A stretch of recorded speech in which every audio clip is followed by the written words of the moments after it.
Igihe ndeba abasore barimo gusirimba nkabaretse abantu imbaraga bazikura he. None nabonye na pastori nawe kera ndi umunyeshuri muri universite nari umwatlete nirukankaga metero 400. Hanyuma umukoci wacu yari umudage aratubwira ati rero buriya iyo wigeze kuba umukinnyi ugomba no kwiga kuba coach. Hanyuma nabyo turabyiga nyasetsa abantu rero nkababwira ngo kera ngo ninjya mu kiruhuko cy'izabukuru ngo nzakora ikipe ya atletisme ninjya gukora recruitment nzahera hano umuntu ashobora gusirimba amasaha 2 umuhaye kwirukanka ngira ngo yakora ibitangaza ariko byo no kwiganirira urugendo n'urujya mu ijuru. Haleluya. Mujye musirimbira Imana mwishimire hanyuma ibindi zabyikorera. Amen. Turimo turiga gusibura amariba y'ubusabane cyangwa y'imibanire. Ejo nabwiye umurimo wa Yesu. Buriya rero ibintu bya Bibiliya biroroha cyane kubihuza byose uhereye mu isezerano rya kera. Hari amahame amwe nkuko natangiye mbabwira, iyo umaze kuyumva neza indi mibereho yose iroroha. Hari abantu bakubwira ngo Bibiliya iragoye kuyumva, nkabwira ntoya impamvu igora abantu kuyumva reka nyibasobanurire. Kamanze ndiye muri mwebwe abantu bizi imibare ariko yayindi hambaye. Reka mfatire daira abantu bose bize tronkome ubwo hari imibare bize, kuko hari imibare ugeramo ugatangira gukomera. Noneho rero abanyeshuri babaswa, simvuga ngo ne kuvuga babaswa ubwo mbivuze nabi, abanyeshuri batumva imibare bagafata ibintu byose bakabifata mu mutwe. Bavuga ati ngwino twigishe za probleme zose ziri mu gitabo n'izindi zose bashobora gutekereza, wowe ukaza wabuzi uko babikora, ukaza ukabikora bakandukura, noneho bakabifata. Bagera mu kizamini bikabananira. Kubera iki? Baraje bakureba urimo kubikora bakumva byoroshye, ariko bo ntibigeze biga kubikora babyikoreye. Kuko burya imibare yose, ngira ngo imibare yakomeraga cyane mu mibare nize, imibare yangoraga cyane ni ibintu byitwa trigonometry. Trigonometry ifite amaformule nka 38, ariko yaragoranaga. Ariko bukeye nkagende nkabona ibi bintu birakomeye cyenda bwana, ariko reka manze mfata ya maformule numva uko akora. Nimara kumenya uko akora nibi nabyo bizoroha. Rero ibintu byose bigira amategeko abigenga, nibyo mu bwami bw'Imana. Kandi ikintu gishimishije cyo mu bwami bw'Imana cyo kigira amategeko make cyane, make gusa iyo umaze kuyafata ukayamenya. Icyambere narabibabwiye no kumenya Imana yawe.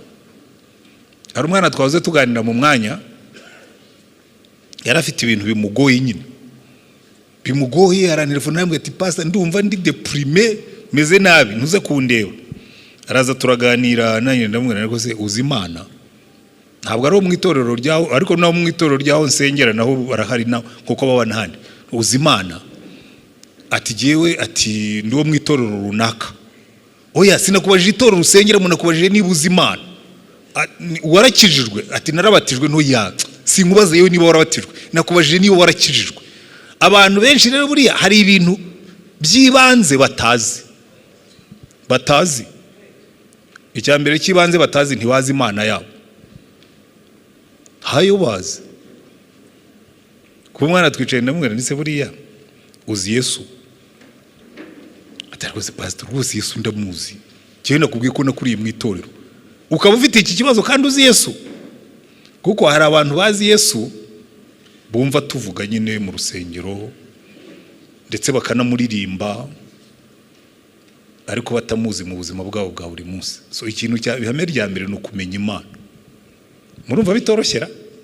Icyo ni ihame rya mbere. Iyo umaze kuyimenya, bitatu bya kane by'ibibazo byose wari ufite biba birangiye. Ihame rya kabiri no kumenya icyo ubereye ku isi. Ukamenya ngo ntabwo uri mu isi uri accident iri aho ngaho gusa. Oya, hari ikintu Imana yagushyiriye mu isi, kandi icyo yagushyiriye mu isi nacyo kiroroshye kukimenya. Icya mbere nyine ni ukuyimenya. Icya kabiri nacyo cyoroshye nk'icyo ni ukuyimenyekanisha. Abantu bakubonye bakabona Imana, sibyo? icya gatatu yagushyiriye mu isi ni ukubana n'abandi, ukabana n'abandi, ukabaho, hanyuma ukabana n'abandi, ukabafasha. Urumva ibyo bintu bitoroshye? Nushaka ikindi kintu Imana yadushyiriye ku isi ntacyo uzabona. Kandi ikintu kinejeje cyabyo, iyo ibyo umaze kubibona ukabisobanukirwa, ubuzima buraryoha. Nta kintu cyiza nko kubaho uzi Imana. Nta kintu cyiza nko kubaho ushaka kuyimenyekanisha ukayibwira abandi. Nta n'ikintu kiryoha noneho nko kubana n'abantu abeza n'ababi. Iyo mvuze abeza n'ababi kandi mwibuke ejo nabibabwiye, ntabwo ari amasura. Ngewe umuntu mubi nzi n'uvuga ibintu bibi, n'uhemuka. Uwo niyo yaba afite isura nziza aba ari mubi, kuko mu maso y'Imana ni mubi. Ubishake ubyemere nuko bimeze. Kumenya kubana n'abandi, warangiza ukabafasha kumenya Imana no kugenda nk'uko ishaka. Urumva bitoroshye? Ntabwo Imana ifite amategeko menshi, aya yaroroshye cyane. Iyo wamenye uko bikora rero, buri kintu cyose bakuzaniye ugishyira muri uwo murongo. Umuntu yakubwira ati ibyaha byananiye kubivamo, ukamenya ngo ubwo ibyaha byamunaniye kubivamo ntabwo azi Imana. Ngewe mvurisha umutumwa, indwara zose zivurwa n'umutumwa. Umuntu azakubwira ati ubu ngubu nananiwe kuva mu busambanyi, ukamubwira ati wananiwe kuva mu busambanyi, uzi Yesu? Atari ko pastor Yesu ndamuzi wese, usambana utesa kureba. Agahita avuga ngo ariko uzi ko ari byo. Byoroshye gutyo. Amen. Umuntu akakubwira ati jyewe abantu baranyanga. Abantu barakwanga. Kamaze ngo bazi ikibazo. Wese urabakunda. Kwa rwose ngo urumva nabakunda nte kandi banyanga, kandi Imana ikubwira ngo bakunde ukunde n'abakwanga, ahubwo icyo ukabugisize ku ruhande. Kuko ibintu byose iyo umaze kumva ari amategeko, usigarana iki? Kwiga kuyakoresha. Nababwiraga iby'imibare, hari igihe wazanaga formule bakazana ikibazo kikakunanira, wazareba ukabona nuko utitegereje ngo ubone yuko hari akantu gatoya gusa kari gahagije ngo ubone yuko ya formule niyo igategeka. Sibyo? Niba abantu bakwanga, hari abantu bicara kuvuga ati jyewe abantu baranyanga, uzabanza urebe niba ukunda, kuko ibyo biba nibyo usarura. Iyo biba urukundo uko waba usa kose, iyo biba urukundo abantu baragukunda pe, abantu bakagukunda gusa kuko barakuri bakabona wuzuye urukundo kandi bararukeneye. Niba ushaka ko abantu bagukunda, banza wige gukunda. Kuri iryo ni itegeko ry'Imana, ni ihame. Muri aya mategeko nababwiye ni make cyane, buri amategeko agenga ibintu byo mu bwami bw'Imana ni make. Iyo wamenye Imana ubwo igenga ibisigaye byose, irakurinda, iragutunga, irakwigisha, ibyawe byose ubwo ibyitaho, ikakubwira ngo ibyo ntibiguhangayike, ibyo ni ibyanjye, wowe wita ku byawe, ibyanjye ubimparire. Amen. Ejo twabonye Yesu muri ibintu byo gusibura amariba y'imibanire. Uyu munsi natekereje navuga ngo reka ne gusimbuka, reka mbanze ndebe gusana imibanire nk'umurimo w'itorero, hanyuma ibindi mbishyire ku munsi wa nyuma. Hari ibyo nari nabasezeranije ntari bwigisha uyu munsi, nzigisha ejo. Kuko naritegereje nsanga ibi ngibi umaze kuvuga ibyo Yesu yakoze, ugomba no kwereka abantu yuko ibyo Yesu yakoze nibyo yasize abwiye abandi ngo bakore. Sibyo? Icya mbere, Yesu yaje gusana ubusabane n'imibanire, twarabibonye ejo. Ariko hari ikintu kimwe mugomba kwitaho mukagisobanukirwa. Murabizi ubwo Yesu yari ku isi abantu bamusabaga ibintu. Hari umugabo umwe muri Luka 12 yaraje aramubwira ati ariko mwigisha mwiza, waza ukamfasha ukanyiranura na mwene data wanze kutugabana imigabane data yadusigiye. Sara muri waravuze wa mugabo we, ninde wangize umucamanza wa? Noneho abacira umugani, arababwira ngo hari umuntu w'umupfapfa ngo abwira umutima we ngo umutima wanjye urarye uhage wishime unezerwe kuko nakurundanirije ibintu byinshi. Ngo Imana iramubwira ngo ariko wowe uri umupfapfa, ngo iri joro ngo uramburwe ubugingo bwawe, ngo kuko ubugingo bw'umuntu ntibugirwa n'ubwinshi bw'ibintu bye. Abantu benshi rero ntibajya babona aho bihuriye. Umuntu aje kumubwira ati nkemurira ikibazo mwene data yanze ko tugabana imigabane. ni nkaho Yesu yamubwiye akamubwira ati rega ubundi niyo naza nkabagabanya iyo migabane nkavuga ngo utware kimwe cya kabiri cy'isambu nawe atwaye ikindi cya kabiri, n'ubundi mudahinduye umutima utegekwa n'ibintu muzongera mu bifi. Arambwira toya sindi bukosore symptome ikimenyetso cy'uburwayi, ahubwo reka nkubita umwotso aho uburwayi buherereye, kuko uburwayi mufite butuma mutagabana imigabane, mutagabana amasambu. Nuko mwibwira yuko ubugingo bw'umuntu bugengwa n'ibintu. Muzabona kenshi Yesu yajyaga bamubaza ikibazo aho kugira ngo bari cyasubiza agasubiza ikindi, ukibwira ngo yatanye, ariko we arimo arakosoraho ibintu byapfiriye. Abayuda baramubonye bamugira impaka, ariko uyu mugabo ubu ntiyaba ari we Mesiya. Murabyibuka muri Yohana ibice 7, none se Mesiya naza muribwira ko azakora ibitangaza birenze ibyo uyu nguyu yakora? Abandi batoya Mesiya yaza aba Baroma bakaba bakitwivuga hejuru, kuko bari bazi ko Mesiya azaza akaza agenda ku ifarasi, akaza afite inkota n'icumu, akarwanya Abaroma bo bakamujya inyuma, noneho akabakura mu bubata bw'Abaroma. Ni nabyo ba Petero bibeshyagaho. Amaze kuzuka baramubwira ati se tudodesha amakote, iki nicyo gihe ugiye kuzana ubwami bwa Isirayeli tukima? Ahubwo ati ariko mwe muhora mubaza ibibazo bitari byo. Timwebwe murindira ibyo data yasezeranije, muzahabwa imbaraga umwuka wera nabazaho mubagaho kumpamya. Kuki Yesu atazanye ubwami kirya gihe? Nuko yari abizi neza yuko niyo azana ubwami abantu batihannye bari kongera bagakandamizanya. Buriya ntabwo abantu bajya babisobanukirwa, bari kongera bakabikora. Kuko hari igihe umuntu ahaguruka akabwira abantu ati ubu ngubu nje kubabohoza mbakure mu bubata. Ntabwo se mwagiye mubona mu bihugu byose ku isi? Reka mbaho urugero rufatika rw'ino minsi turimo. Mu 1919 intambara ya mbere y'isi irangiye, ibihugu byagiye hamwe baravuga ati turambiwe intambara, reka dushyireho icyo bise mu Cyongereza League of Nations, Société des Nations. Bagishyiraho, intego yacyo yari yo kubuza ko nta ntambara izongera kuba ku isi.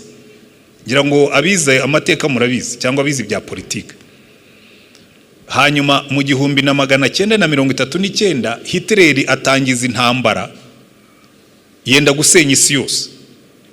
Noneho intambara ya kabiri y'isi irangiye bashyiraho icyo bita United Nations, ONU, Organisation des Nations Unies. Ujye se ubusabane, si imibanire se? Ijyaho ugiye ku muryango wa ONU hari icyapa cyanditseho amagambo yo muri Yesaya avuga ngo inkota zabo bazazicuramo impabuzo, ngo ibirwanisho byabo bazabicuramo amasuka. Banarahira yuko nta ntambara izongera kuba ku isi, kuko noneho isi yahuje umutima, bagiye kubuza abantu gukora intambara.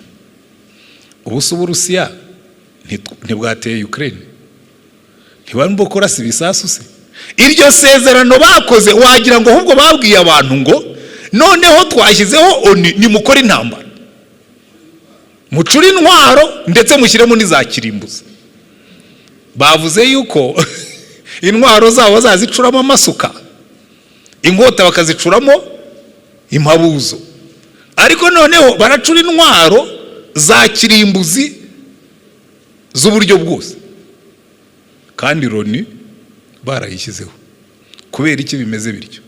Icyatumye Yesu ajya ku musaraba nuko yari abizi neza yuko umunyabyaha ntashobora gutanga amahoro kuko nawe ntayafite.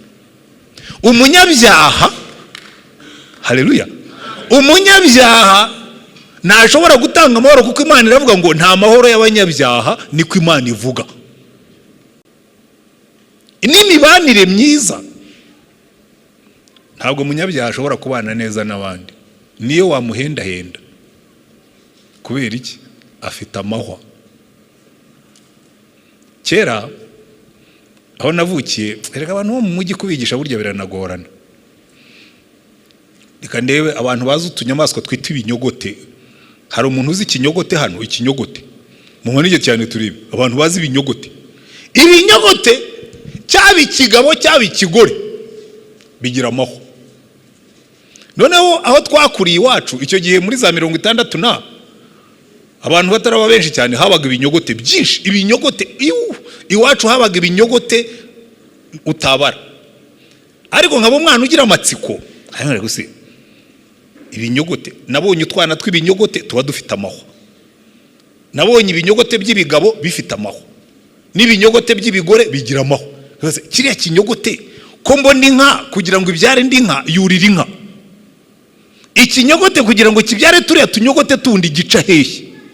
Ko ikigore kiba gifite amahwa ku mugongo n'ikigabo kikagira amahwa bica hehe? Bigahora bingora. Nangiye kuba muvuga butumwa ndavuga ariko urabizi, noneho inkuru y'ikinyogote ndayisobanukiwe, kuko buri ikinyogote gifite amahwa. Iyo giteye umujinya nibwo kiyabanga kikayarebesha hejuru kikakujomba, ariko kizi uko kibana n'ibindi binyogote ariko bifite amahwa. Natwe rero dufite amahwa, buri muntu wese ari yaranja. Umugabo ufite amahwa akabana n'umugore ufite amahwa, aho kugira ngo bayakureho bakamenya uko babana nayo. Kabwira ati umugabo wanjye hari uburyo tubana, umugabo wanjye afite ijambo ushaka kumubwira ngomba kumutegera ku isahani, iyo maze kumugaburira yahaze nzi uko mbimubwira, kuko agira amahwa ariko ukamenya uburyo ubana nayo. None wese akavuga ngo ya je sinshaka ko mubana amahwa, ndashaka ko mubi byaremwe bishya, noneho mugashobora kubana neza. Haleluya. Niyo mpamvu batubwira ngo umuntu yari muri Kristo ahinduka icyaremwe gishya. Umva rero nkubwire mwene data urimo hano, waba muto waba mukuru, niba ugihandana ufite amahwa hari ibyo utamenye kuri Yesu. Kandi hari abarokore mwene data mbabwire, hari abarokore bahanda kubana nabo ugasanga n'umwitozo, bafite amahwa uvuga gatoya bakayashyira hejuru, wamusanga yabanza amahwa ukaza uwisi wa murokore wahoza sirimba kwa sirimba se nabonaga ameze neza, byagenze bite? Afite amahwa.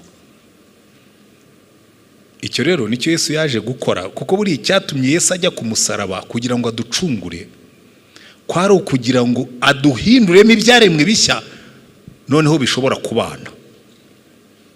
Haleluya. Ibi rero nyakubahwa bishop mwatanze nk'inyigisho kuvuga ngo nugusibura amariba y'imibanire.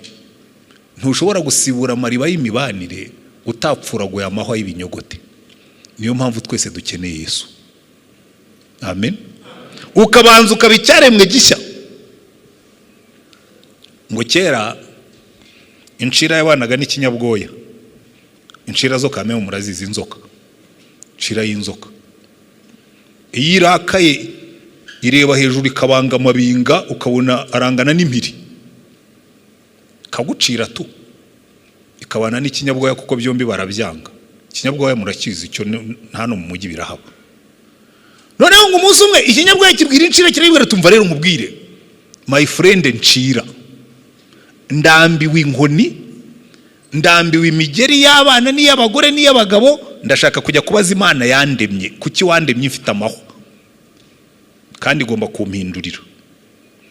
Ikinyabwoya kiragenda gisanga Imana kirabwira, tumva rero Mana warandemye, ariko uburyo wandemye abantu baranyanga, none ndashaka kumpindurira. Imana irakibwira ati ndaguhindurira rwose. Igiha kukuntu akantu kameze nk'ipamba, iragira ngo ugende wiseseke muri aka kantu ugumemo iminsi 21, ku munsi wa 22 uzasohoka kuri cyaremwe gishya. Ikinyabwoya gitahana kukuntu kiraza kibwira inshira kiti rero ngiye mvuye gucurisha, Imana impaye umuti ngiye kuwugerageza uzabureba. Kiraza kijya muri kukuntu, nyuma y'iminsi 21 hasohokanyemo ikinyugunyugu. Mujya mubona ibinyugunyugu biguruka, burya biva mu binyabwoya, babyita metamorphose. Kiraza gikora metamorphose gisohokamo kiguruka gifite amabara. Abana bakibonye ngo yongo mbega akantu keza kari hano, abagore bakibonye bati yote mbega akantu keza kari hano, bose barahura baza kugikomera amashyi.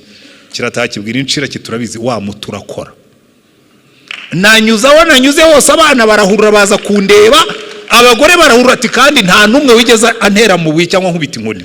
Inshira ireba deja uri umupfapfa, n'inyoni se wazibajije zizakurya sampuru buri ukize inkoni z'abana ukize n'iz'abagore ariko ntabwo uzakira iminwa y'inyoni. Kandi burya cyagiye wari wagiye nanjye kame munabitekerejeho, ahubwo jye naguza amavuta unsigiririze unogereze neza, usige rwose ndabagirane. Ikinyugunyugu kijyaho kirasiga kirakurungira neza, inzoka irameremeta ineza irarabagirana, irasohoka rero yarimbye iti pyo umwana ati dore inzoka we, umugore ati dore umure hano hari inzoka, isubira mu nkoyi ati gihe bari wanyishe. Kinyabwoya kirayibwira ati ariko shaka nkubwire nanjye nari kubikubwira utaranasohoka, uretse kurabagirana uracyari inzoka, uragenda nk'inzoka, urikurura nk'inzoka, imikaka ni y'inzoka, bwa bumara uracyabujunditse. Abantu benshi rero nuko twabagize, twabateye amazi menshi cyangwa make, barajandama basohoka bitwa amazina ariko baracyajunditse ubumara, ntabwo babaye ibyaremwe bishya. Iki rero nicyo mbabwira uyu mugoroba ngo mubitekerezeho. Ejo twarabyize ubwo yari samari y'ibyo twize ejo. Umurimo Yesu yaje gukora, yaje kugira ngo duhindure ibyaremwe bishya, abari ibinyabwoya bahindure baveho amahwa, babe ibinyugunyugu base neza. Nubwo yuba neza, nigeze kubwira abantu ngiye sinshaka gusaza nk'urwagwa. Urwagwa rutangira ruryoshye rukagenda rusharira. Umuntu umwe arambwira ati shahu ni wihaguze ibyo byo gusaza nk'urwagwa, ngo no gusaza nk'umuneke, ati bazakurya. Ti muri isi y'ameza amenyo ugomba kwihagararaho, iyo utihagazeho baragutondagira, iyo utihagazeho abantu Bishop ntiyarabitubwiye. Umugabo wateguriye umugore ropa nziza, araza aramureba baramukana, dereze ko nkwereka ropa wo kankanurira, ati batwize ko tugomba gukanura, arakayagukanurira nyine kwihagararaho. Ubu ni kwisi twigisha yakubwira ngo ugomba kwihagararaho, ukabinyarigenge, ukamenya kubeshya, ukamenya kuri manganya. Yesu akavuga ngo ya suko nguko muzabana. Uwo ni umurimo wa Yesu yaje gukora, ariko reka nihute nge noneho ku murimo yasigiye itorero. Murabizi buriya nimureba neza abasoma muri Bibiliya, murebe Matayo 28 gusibura amariba y'imibanire. Matayo 28 umurongo wa 18, Yesu amaze kuzuka abwira abigishwa be yaravuga ati rero ubu ngubu nahawe ubutware bwose mu ijuru no mu isi. Haleluya. Ubutumwa bw'ubwami bw'Imana. Nahawe ubutware bwose mu ijuru no mu isi. Kubera izo mpamvu mugende muhindura abantu bose abigishwa banjye. Haleluya.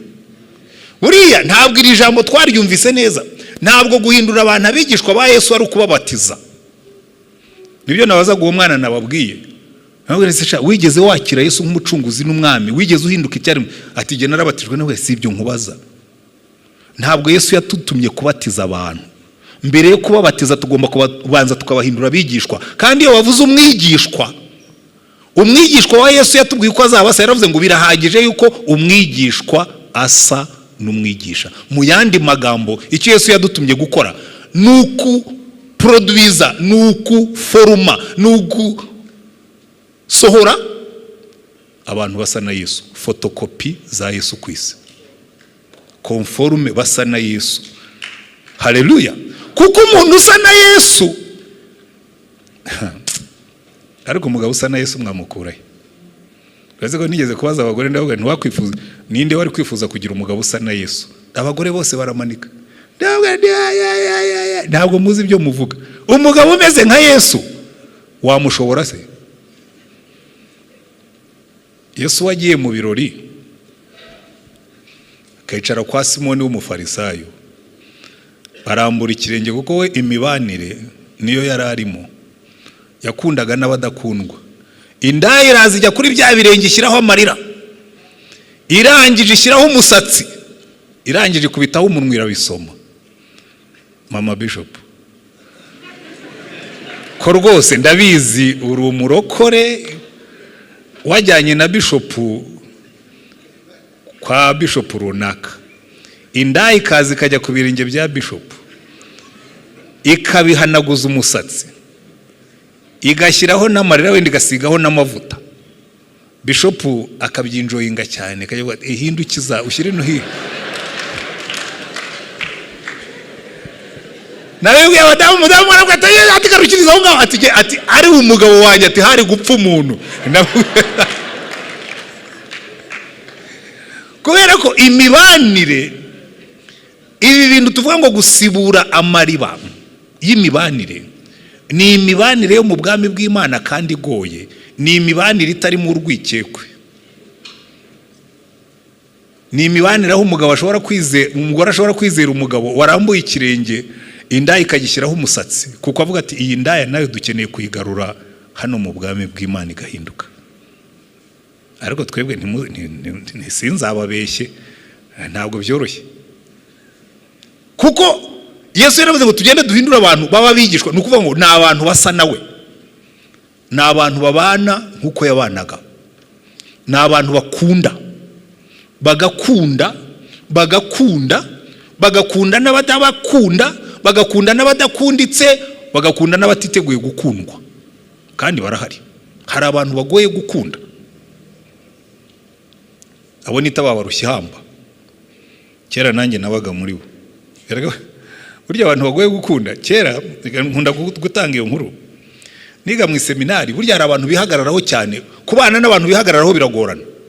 Noneho twajyaga gukora siporo, twe mu seminari twambaraga amakabutura, noneho hari ibintu bya bare fixe twakoraga ni muri siporo, ndagenda njya kuri bare fixe, hanyuma nkoze kiribite, ngira ngo nari ntangiye kubyibuha gatoya, ikabutura yangira cika hano inyuma. Noneho nkozeho numva kuva hano kugera hano kwitako numva haragaragara. Noneho nditunganya neza nkurura ishati, hanyuma tuzamutse nzamuka nashyizeho ikiganza gutya. Ariko umwe mu bapadiri batwigishaga aba yambonye yuko ikabutura yaturitse, hanyuma araza aranyegera arambwira ati tujyane mu biro byanjye. Turagenda tujya mu biro bye, arambwira ati se ati ikabutura yawe ntiyacitse. Ati se ati urabigenza gute? Ni buriya nzayijyana kwa masere bateremo ikiremo, nitujya muri vacances nzagaruka naraguze indi.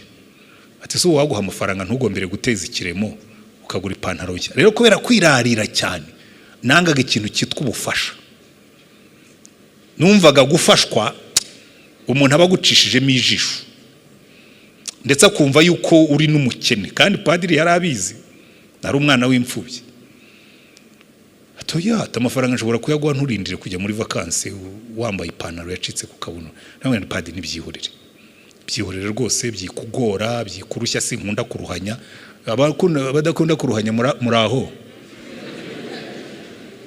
Hari abantu bicara akaba yanazanapfira no mu nzu, ubu twasenganye kandi abizi neza ko ari butaha karara ubusa, ntanatinyuke ngo bijya ariko nta muntu wamfasha ngo ampe n'umuceri ngaburira abana ngo batancisha mu ijisho. Abatinya gucishwa mu ijisho ndabatahije. Noneho padiri arambwira, yararangije arambwira turabizi ntiyatereka tubireke, atariko nkwigisha isomo ujye ureka abantu bagukunde. Ujye ugira ute? Ujye ureka abantu bagukunde. Hari abantu bagorana no kubakunda bikagorana. Hello. Rero icyatumye Yesu aza, buri icyatumaga Yesu areka inda ikamujya ku birenge ikabihanaguza umusatsi, yaravuga ngo ka oya ni mureke hanaguzeho umusatsi kuko nicyo yabonye, mureke nkunde.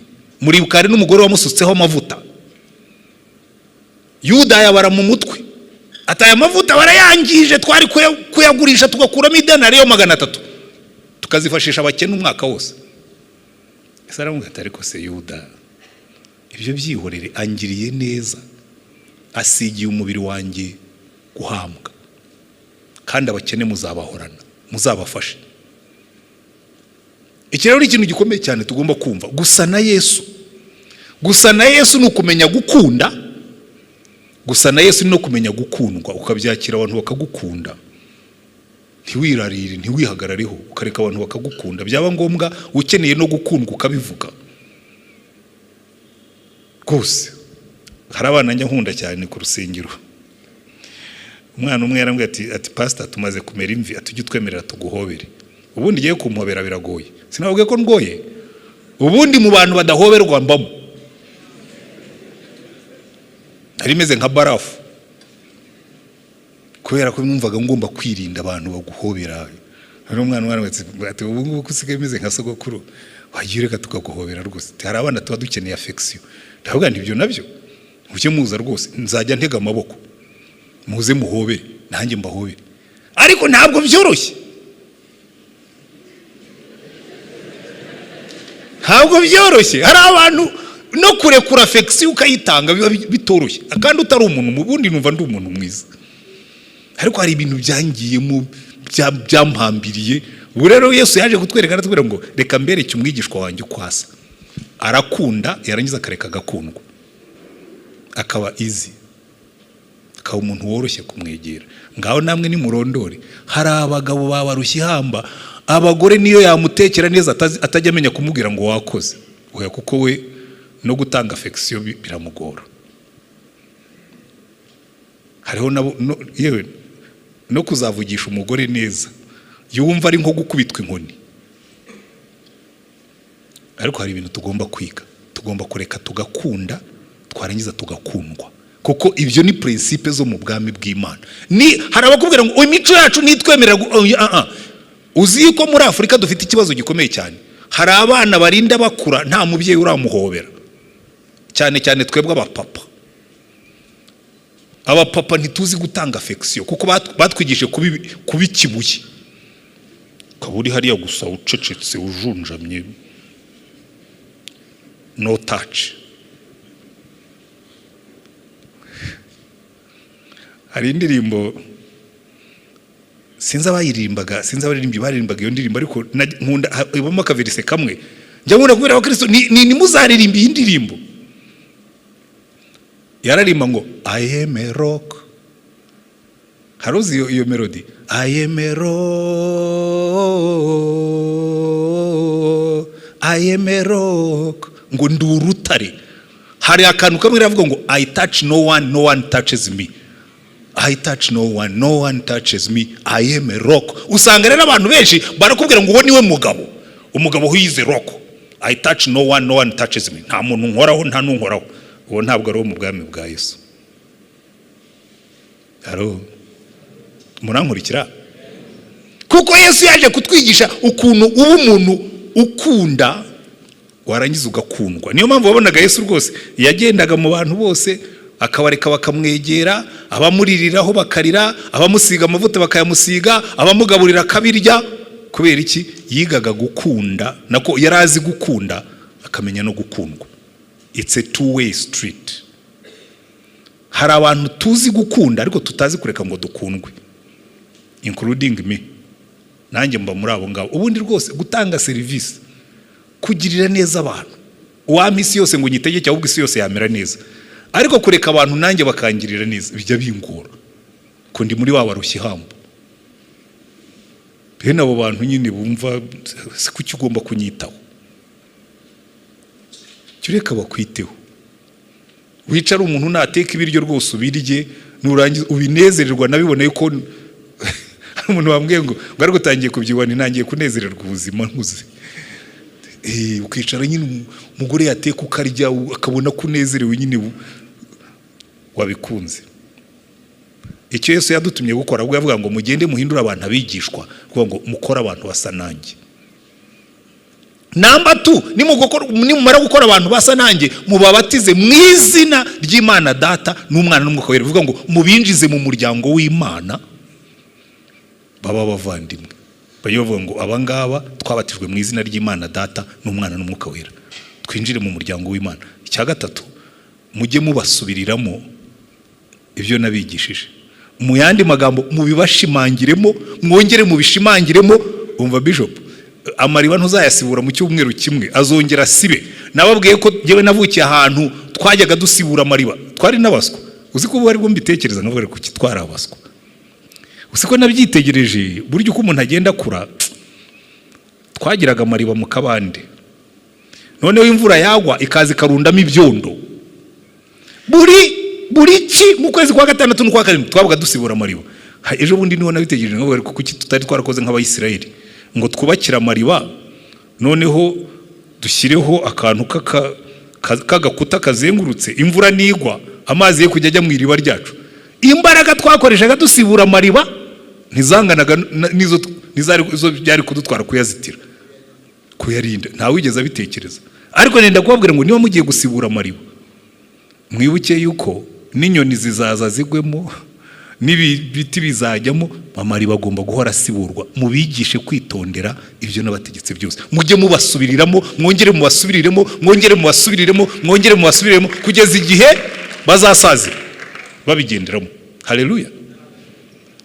Iki rero iyo umaze kucyumva nibyo nababwiraga, life becomes easy and simple. Ubuzima buroroha. Abakurikiye Yesu nibyo nababwiraga, ntumurimo itorero ryasigiwe, nta yindi nyigisho bigishije uretse iyo ngiyo. Buriya nkunda uburyo Paulo yandika. Muzasoma inzandiko za Paulo mwitonze, muzabona yuko arabanza akavuga ngo dore ibyo Yesu yadukoreye, dore abo yatugizeho. Biba biri muri indicative ngo nuko araza araducungura, aduhindurana bashya nawe, atwicaranya nawe mu hantu ho mu ijuru. Iyo amaze kuvuga ibyo Yesu yatugize byo, ajya mu cyo nita imperative, akavuga ngo noneho kubera izo mpamvu mujye mwitwara mutya, mujye mukora mutya, mujye mugenza mutya, mugende mutya, mugende mutya, mugende mutya. Reka dufate urugero rumwe. Mufate urwandiko Paulo yandikiye, reka mpere ku Befeso. Abefeso buriya urwandiko rw'Abefeso njya ndwita urwandiko rw'imibanire. Igice cya mbere cy'Abefeso Paulo atangira avuga ubumwe bwacu n'Imana, akavuga ngo Imana se umwami wacu Yesu Kristo. Igice cya mbere umurongo wa 3, Imana y'umwami wacu Yesu Kristo ari yo se ishimwe, kuko yaduhereye muri Kristo imigisha yose y'umwuka yo mu ijuru, nk'uko yadutoranirije muri we isi itararemwa, kugira ngo tubabera tutariho umugayo imbere yayo. Bivuga ngo ibyo turimo gukora ubu ngubu Imana yabiteguye isi itari yaremwa. So ubwami bw'Imana bwashyizweho mbere y'uko isi iremwa. Natwe ubwacu yari dufite mu bitekerezo byayo mbere y'uko irema isi, iradutoranya. Ariko mujya mubitekereza kumva Imana yaradutoranije na mbere y'uko iturema, ikaturema ibizi yuko tuzayikurikira, tuzayiramya, tuzayisirimbira, tuzayivugira. Ngo noneho kuko yagambiriye kera kubw'urukundo rwayo ko duhinduka abana bayo, tubiheshejwe na Yesu Kristo kubw'ineza y'ubushake bwayo. Icyo gice cyose muze kugisoma kuko ubwo nabangiye gukora indi nyigisho kuri iki gice, ariko sicyo ngamije. Igice cya mbere aravuga ngo twebwe Imana yatugize umwe nayo muri Yesu Kristo, irangije umurongo wa 13 ngo niwe namwe mwiringiye mumaze kumva ijambo ry'ukuri, ari ryo butumwa bwiza bw'agakiza kanyu, mumaze kwizera niwe wabashyizeho ikimenyetso ari cyo mwuka wera. Twizeye Imana ku bwa Yesu Kristo, idushyiraho stamp, idushyiraho ikimenyetso kivuga ngo aba nabanjye bari made in heaven. Ashyiraho ikimenyetso cy'ubuziranenge. Haleluya. Noneho urumva iki ngiki kirangiye aravuga ngo noneho mu gice cya kabiri akavuga ngo iyo twamaze kujya muri Kristo tukagirana ubumwe n'Imana. Mu gice cya kabiri akavuga ngo kandi namwe b'abanyamahanga kera mwari kure, ubu yabigije hafi kubw'umusaraba, namwe mu bumwe natwe, ngo kugira ngo twegerane twubakanwe tube inzimwe ibabwamo n'Imana. Bivuga ngo amahanga yose agiye mu busabane bw'abana b'Imana. Niyo mpamvu rero natangiye mbabwira biriya bya UN. Abariko UN abantu barishukaga bakibwira ko bazubaka amahoro abantu bakiri abanyabyaha. Gashwe ibi kibikwereka ko badashobora no kubishobora. Ubu mugabo witwa Vladimir Putin yaravuze ati ibyo ari byo byose nibitseho ibitwaro bya kirimbuzi, nimukopfora ndabakubita mwese twese turimbukane. None bose batangiye ariko buriya mujya mukurikira, Ukraine yishyize mu kaga ngo ishaka kwifatanya n'abanyaburayi, yanditse application isaba kuba membre y'abanyaburayi. Badura ngo ati ibi ngiye ubyitondemo, bitwara imyaka myinshi kugira ngo tukwakire. Buryo uzi impamvu icyatumye Putin atangira iriya ntambara nuko yangaga yuko Ukraine ijya mu banyaburayi na NATO bakayegera ko ni ikinyabwoya, sibyo? Ikinyabwoya ni inciro, ati nibanyegera ndaruma kandi nabo ni ngibyo ngibyo. None umuntu akakubwira ngo tujye hamwe dukore United Nations, umunyabyaha utarakuyeho amahwa ye n'ubumara mu matama ntashobora kuzana amahoro, kuko niyo yagusezeranya ko azakurwanirira mutangira kurwana bakajya muri deliberation, ariko ngo nimureke twiga ibihano tuzaha bari abantu bazajya gufata icyemezo Uburusiya bwaramaze gufata Ukraine nkuko mu Rwanda bagiye mu mpaka zo kuvuga ngo ariko ngo mu Rwanda ngo biriya birimo kuba ngo ni intambara ngo ni genocide ngo nukwisubirana kwa moko, bajya impaka bagiye gufata icyemezo. FPR yarangije ibibazo haciyeho amezi 3 ahubwo twaratangiye gusana, abari go bafata icyemezo ko mu Rwanda habaye genocide nyuma yuko byose birangira. Kubera iki? Isi ntabwo ishobora kuzana amahoro igifite ubumara n'amahoro. Niyo mpamvu Paulo aravuga ngo niba mushaka United Nations izagira umumaro muhagarare munsi y'umusaraba, kuko aravuga mu gice cya 2:11 ngo nuko mwibuke ko kera mwebwe abanyamahanga mu kumubiri aba bakebwe n'intoki ku mubiri bitaga batakebwe, mwibuke ko icyo gihe mwari mudafite Kristo, mutandukanijwe n'ubwisiraheli, mutagira ibyiringiro, mutagira Imana. Ariko iyo ugeze hepfo 19 akavuga ngo nuko rero ntimukira abashyitsi n'abasuhuke, ahubwo muri ubwoko bumwe n'abera ndetse muraho mu nzu y'Imana. Kuko ahandi yari yavuze ngo yatugize umwe amaze kwicisha umusaraba we, ubwanzi bwari hagati yacu butugabanya. Uko rero niko ducukura amariba, niko dusana, niko dusukura, niko dusubizaho amariba y'ubusabane. Ntabwo uzagarura amariba y'ubusabane udahagaritse abantu munsi y'umusaraba. Munsi y'umusaraba niho abantu bahagarara, uwakoze ibyaha kumva yababariwe n'uwabikorewe kumva yababarira, noneho bagahoberana kubera umusaraba wa Kristo. Naho ubundi isi yari ibeshye igendera kuri rega, burya turi mu bwami bw'Abaroma. Abaroma, ingoma y'Abaroma yavuyeho ariko imitekerereze yabo ntiyavaho, kuko Abaroma mu mitekerereze yabo baravugaga ngo civis pacem para bellum, ngo niba ushaka amahoro tegura intambara. Uko ni kwisi tekereza. Ariko Yesu akabwira ngo niba ushaka amahoro kizwa, ko nta mahoro y'umunyabyaha. Igice cya 3 Paulo icya 2 n'icya 3 akomerezaho. Noneho mu gice cya 4 akavuga ati kandi ubumwe bwacu, ubusabane bwacu, gukundana kwacu bigomba no kujyana no mu myizerere yacu. Akavuga ngo nuko ndabinginga jewe imbohe y'umwami Yesu, icyo ni igice cya 4 umurongo wa 1, mugende uko bikwiriye ibyo mwahamagariwe, mwicisha bugufi rwose, mufite ubugwaneza bwose no kwihangana. Hanyuma akavuga ngo hariho umurongo wa 4, hariho umubiri umwe n'umwuka umwe nkuko mwahamagariwe ikiringiro kimwe cyo guhamagarwa kwanyu, hariho n'umwami umwe no kwizera kumwe n'umubatizo umwe, hariho Imana imwe ariyo data wa twese udusumba twese, uri hagati yacu twese kandi uturimo twese. Iyi niyo principe ibyara ubusabane nyakuri. Hariho umwami umwe no kwizera kumwe, ni data wa twese. Reka mbabwire ikintu, jewe ndongora Imana yangiriye neza, buriya ndi umunyamugisha. Imana najyaga nyibwira nti rero Mana, uzi ibyo nkunda, uzi n'ibyo nanga. Nigeze kubibabwira hano, je uzandinde umugore umunyamahane, uzandinde umugore ukoze isoni, umusinzi kandi umusambanyi.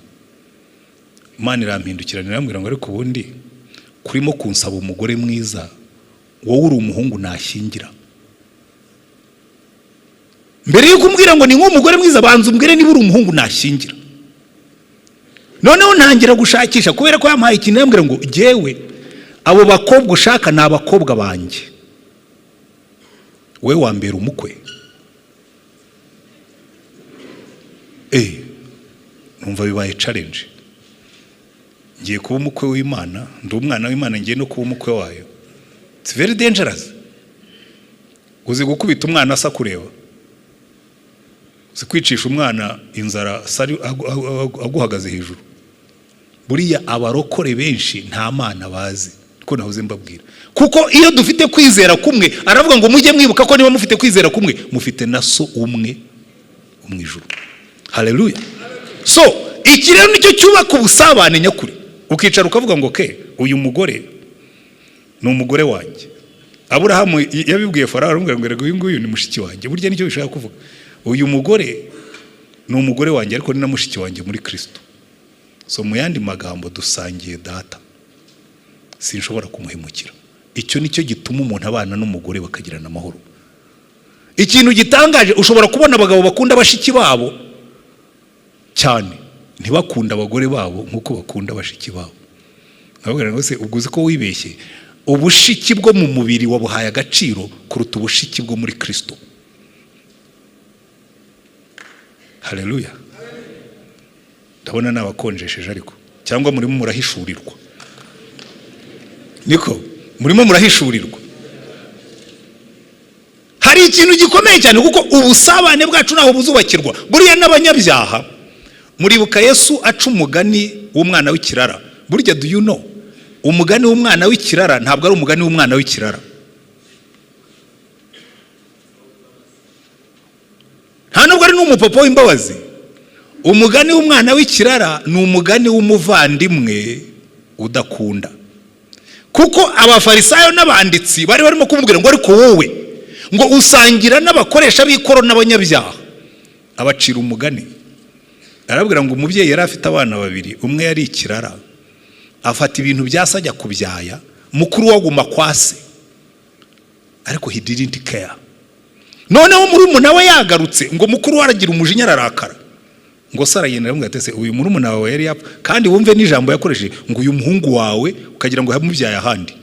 So ntashaka kwemera ko bava indimwe, ngo yaragiye yayibyawe, ngo none aragarutse umukoreshereza umunsi mukuru. Aramubwira ati uyu mwene so, uyu murumuna wawe yari yapfuye none yazutse, twe gukora umunsi mukuru. Buryo uriya mugani now it's not about the father, it's not about the prodigal son nubwo ariko babyise, it's about the first born, mukuru we udakunda.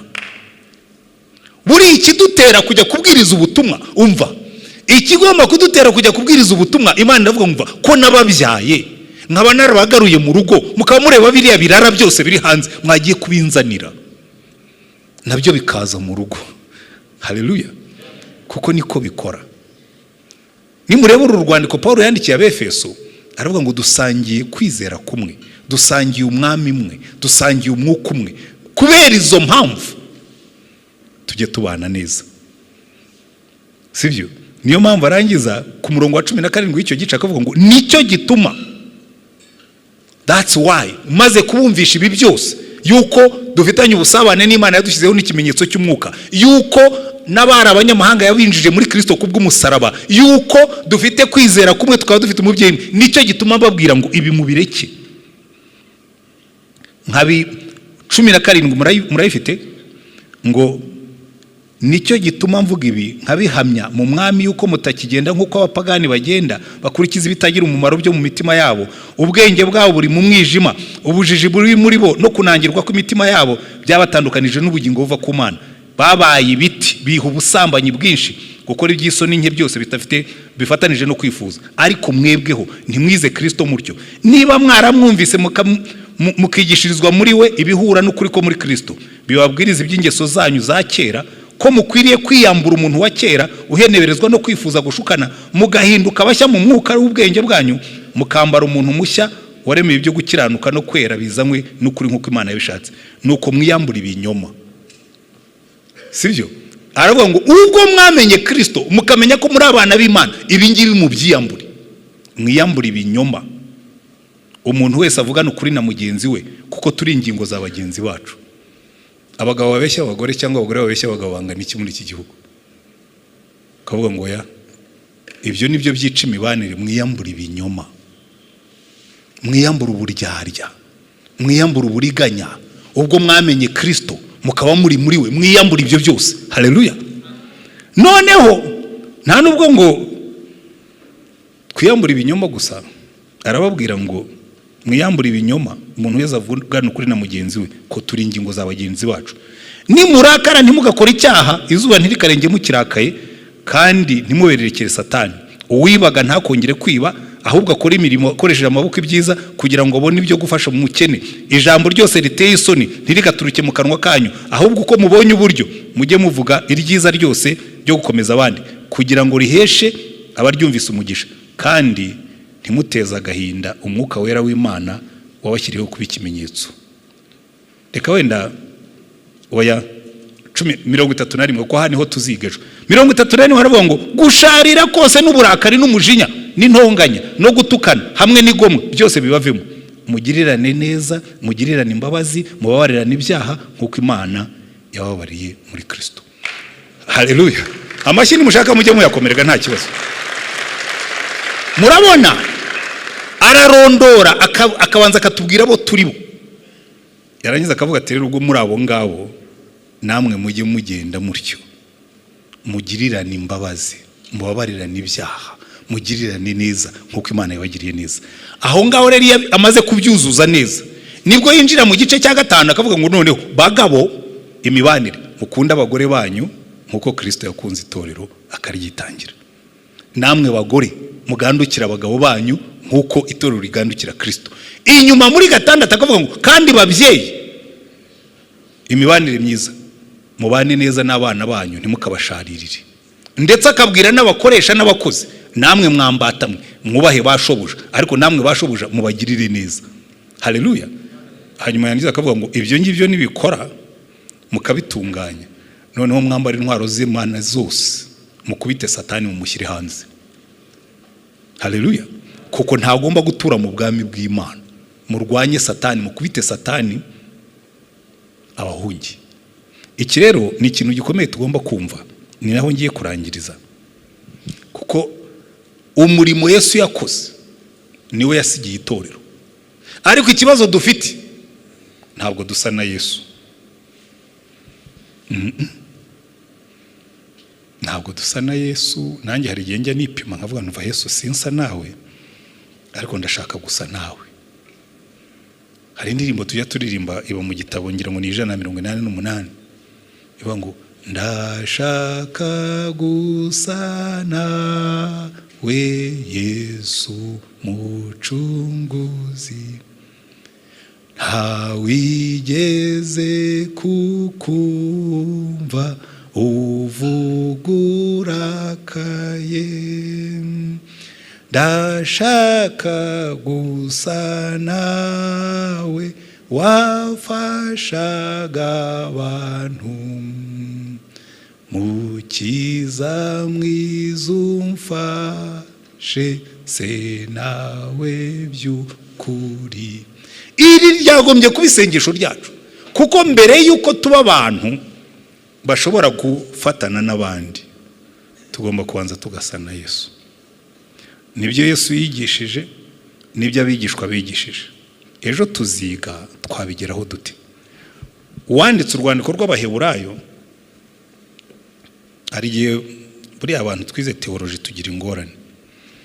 Abantu bibera mu cyaro iyo tugiye baravuga ati Paulo yandika urwandiko rw'Abaheburayo, twebwe rero twiga baratubwira ati urwandiko ntawuzi warwanditse, bamwe bakeka ko ari Paulo, abandi bakeka ko ari Apolo. Ariko buri ukuntu urwandiko rw'Abaheburayo rwanditse, hari igihe ntekereza ko ashobora kuba ari Paulo warwanditse, ko harimo amagambo menshi asa naye. Mu gice cya 12 cy'urwo rwandiko hari ahantu yanditse amagambo tuzigaho ejo, umurongo wa 15 niho nshoreje. Duhere kuri 14, 12-14, hanyuma ndasoza dusenge. Aravuga ngo mugire umwete wo kubana n'abantu bose amahoro n'uwo kwezwa, kuko utejejwe atazareba umwami Imana. Haleluya. Mugire umwete, make an effort. Mugire umwete wo kubana n'abantu bose amahoro, including n'abantu bose. Ntabwo bavuze ngo ni abantu beza. Hari igihe muri Bibiliya twebwe dusoma nawe bavuga ngo nkaho bavuze ngo mugire umwete wo kubana n'abantu beza amahoro. Ya ntabwo ariko Bibiliya ivuga. Iravuga ngo mugire umwete wo kubana n'abantu bose harimo n'ababandi wanga, harimo n'ababandi baguhemukira, harimo n'abandi bagoye.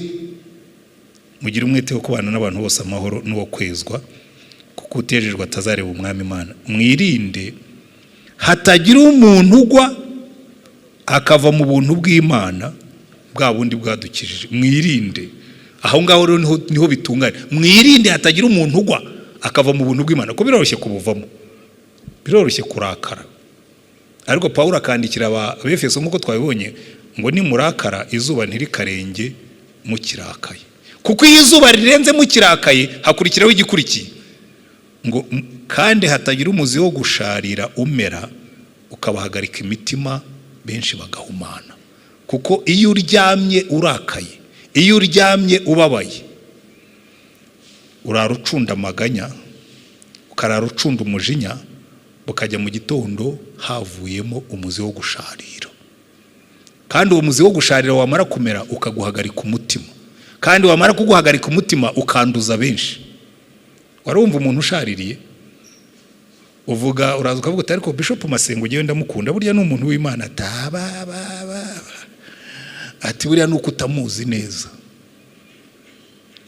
Ati Pastor Antoine ariko burya ni umuntu w'Imana. Ati Antoine nuko mutabana. Kubera iki? Yarashaririye, kandi iyo yashaririye yanduza benshi. Ibi rero nibyo tuziga ejo. Reka ngarukiriza, ariko murabona aho Imana igenda ituganisha, ikabwira ngo mwirinde hatagira ugwa akava mu buntu bw'Imana. Mwirinde hatagira umuzi wo gusharira umera ukabahagarika umutima, benshi bagahumana. Amen. Duse na Yesu, kuko ubwo nibwo butumwa Imana yahaye itorero. Isi yacu irasa nabi kubera ko ntabwo twakoze umurimo wacu neza. Twagombaga gutwara produce abantu basa na Yesu. Noneho twasa na Yesu tukarushaho gukundana, twasa na Yesu tukarushaho kwegerana, twasa na Yesu intwaro zacu tukazicuramo amasuka, inkota zacu tukazicuramo imihoro, aho gucura intwaro za kirimbuzi. Buriya twe tugendera kuri principe y'Abaroma nk'uko nababwiye, l'empire romain est encore en existence. Ubwami bw'Abaroma bwavuyeho, imitekerereze yabwo igumaho. Ngo niba ushaka amahoro ujye utegura intambara. Hari n'ibindi nababwira bijyanye n'imitekerereze Abaroma bari bafite, kandi ubona bikigenga isi. Ariko twebwe turi abana b'Imana. Imana itugirire neza. Tugomba gusa na Yesu, tukabana nk'uko Yesu adusaba kubana n'abandi. None mwene data wicayemo hano uyu munsi, wenda wumvise ubu butumwa wumva bwo gukora ku mutima, ko hari umuntu wakurakaje, hari umuntu wakwambuye, hari umuntu wakubeshyeye, hari umuntu waguhemukiye. Imana ikavuga ngo mugire umwete wo kubana nabo bose amahoro n'uwo kwezwa. Niba wumvise umwuka w'Imana avugana nawe uyu mugoroba, ubwira umwami Yesu ngo mvura bizi Yesu, uyu muntu kumubabarira birangoye, ibi nzabibigishejwe. Uyu muntu kubabarira birangoye, uyu muntu kumwihanganira birangoye, ariko umpa ubuntu bwawe kugira ngo se nawe nsabire umugisha n'abanyanga, ngirire neza n'abampemukira. Dusenga Imana. Ariko niba urimo wumvise umwuka akora ku mutima wawe, bigaragarisha ikimenyetso, umanike ikiganza ubwira Imana ngo Mana, manitse ikiganza uyu munsi, ndashaka gusa nawe. Turagushimye mwami wacu Yesu Kristo. Wari ubizi neza ko abantu bazagerageza byinshi. Twashyizeho ingabo tubura amahoro, twashyizeho abapolisi biranga, dushyiraho abakora irondo biranga, dushyiraho abaganga bananirwa batuvura imibiri ariko bananirwa kutuvura imitima. Ariko urangije uravuga ngo reka nshinga umusaraba ku isi, abazabona umwana wanjye bakamwumva asabira abamugiriye nabi, bazamwigane babona amahoro. Ndasengera abantu bose bari muri iri teraniro, ndetse n'abadukurikira bari kure cyane. Urabizi muri no minsi Imana abantu benshi imitima yabo yarashenjaguritse, iy'abagabo yarashenjaguritse, iy'abagore nuko, iy'abana nuko. Turahemukirana, turahemuka, isi irarwana, abantu barambura, abantu barabyigana. Ariko we waratubwiye ngo muri ibyo byose muse na Yesu. Ntabwo dusa nawe turabyemera, ariko uyu mugoroba ureke igicu cy'umwuka wawe wera gitwikira aba bantu bose, ureke aya magambo yinjire mu mitima yacu, tuyagendereho.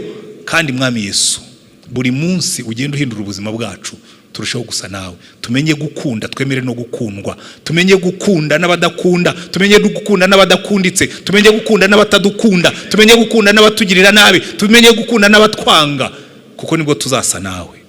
Gendana natwe muri kino cyumweru aho turimo gutekereza ku mibanire n'ubusabane bw'abantu bawe, uduhe kuba abana bo mu bwami bw'Imana, uduhe kugenda nk'uko ushaka, hasigaye izina ryawe ryubahwe aho tugenda hose, abandi batubone nk'abantu bawe, kuko cyubahiro kibi cyawe, ubwoko bwawe buhabwa umugisha, mu izina rya Mwami wacu Yesu Kristo, amen. Imana ibahe umugisha.